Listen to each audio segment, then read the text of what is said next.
We want to bring in our guests from the All Ireland Cultural Society. Did you know this club existed in the Portland area? Well, Mary Rose Kirk has been involved with the group since 1959. Is that what you told me, Mary Rose? They're getting ready for their child. Yeah. I was pretty young. And you have a family-friendly celebration coming up tomorrow. Yes, we do. We have one of the best family-friendly events starting at 3:30 tomorrow down at the Aquinas Hall. It's at 340 Northeast Clackamas, the same place as we've been for the last 16 years. You know, what do you make of all that goes on with St. Patrick's Day, Mary Rose? I mean, do they celebrate this way in Ireland? They celebrate, yes.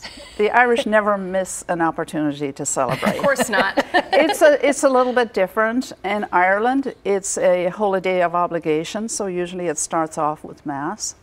But there are parades, there's parties, there's games, and visits to the pub, I'm sure. Oh, sure, yeah. We close them down on St. Patrick's, yes. Are there any traditions people might not expect from this day? In Ireland or here? Or either or at your event?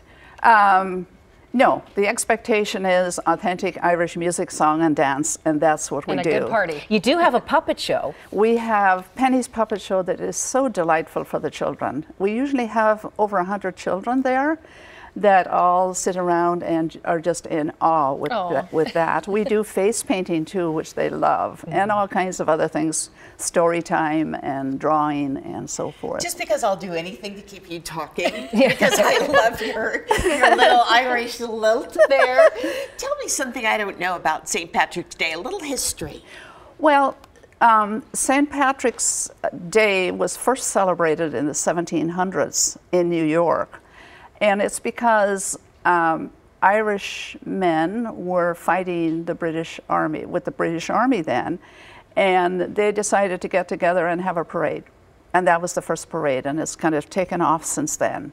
And the rest of the world said, that looks like fun. Yes, and of course, Let's jump on I'm board. sure there are Irish people in every country in the world, you know. And you know, St. Patrick himself sets an inspiration to the Irish people. Well, St. Patrick is a very important person in the Irish communities as well as all over the world, because it was St. Patrick that brought Christianity to Ireland in the 400s. That snake part, not so real? No. No, okay.